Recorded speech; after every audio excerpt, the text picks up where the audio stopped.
A Praça Monumental de Santo Antão do Tujal situa-se na freguesia com o mesmo nome, no concelho de Loures. Abrange o Palácio dos Arcebispos, a Igreja Matriz, o Chafariz Monumental e o Aqueduto.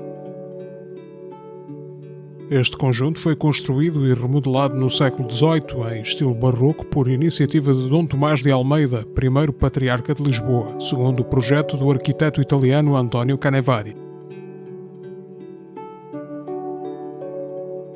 A Igreja Matriz da Imaculada Conceição remonta ao século XIII, tendo sido reconstruída no século XVI e posteriormente reedificada no século XVIII. Do lado esquerdo tem adoçada uma torre-sineira.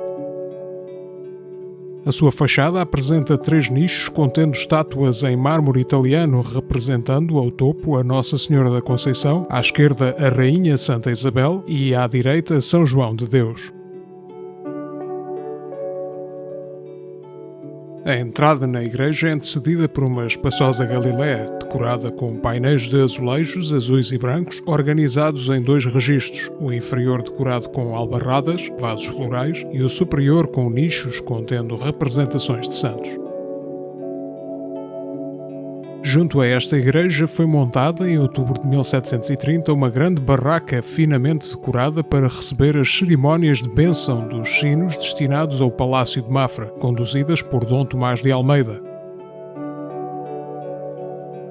O rio Trancão era utilizado como via de transporte de bens entre Lisboa e o porto fluvial de Santo Antão do Tujal, tendo sido alargado por ordem de Dom João V para permitir trazer os sinos e as estátuas com destino a Mafra.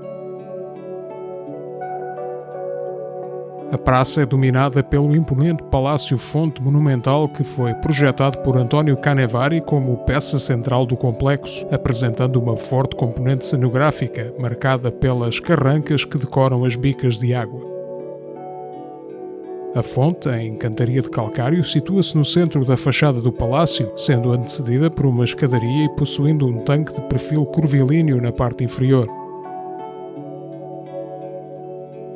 Acima, existe um segundo tanque, mais pequeno, encimado por um nicho central com 2 bicas no interior.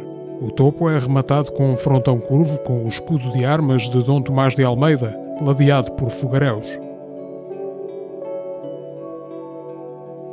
O Palácio dos Arcebispos, também conhecido como Palácio da Mitra, constituía a antiga residência de veraneio dos arcebispos e, mais tarde, dos patriarcas de Lisboa. Originalmente existia aqui uma casa do século XIII que pertencia à Mitra de Lisboa, sendo depois substituída por um palácio edificado no século XVI por ordem do arcebispo Dom Fernando de Vasconcelos. O palácio atual corresponde à reconstrução do século XVIII, em estilo barroco, organizada por Dom Tomás de Almeida, cujas armas surgem representadas no frontão que encima a entrada no pátio interior do palácio. Todo este complexo é servido por um aqueduto construído em 1728, também segundo o projeto de Canevari. Possui uma extensão de 2 km, sendo suportado em arcaria de volta perfeita e em pilares que se vão estreitando com a aproximação à localidade. A água é recolhida numa nascente situada na aldeia de Pinteus. O conjunto monumental de Santo Antão do Tujal está classificado, desde 2012, como monumento de interesse público. Muito obrigado por ter vindo connosco à Descoberta de Portugal. Se gostou do vídeo, por favor clique em gosto e subscreva o canal para acompanhar as nossas novidades.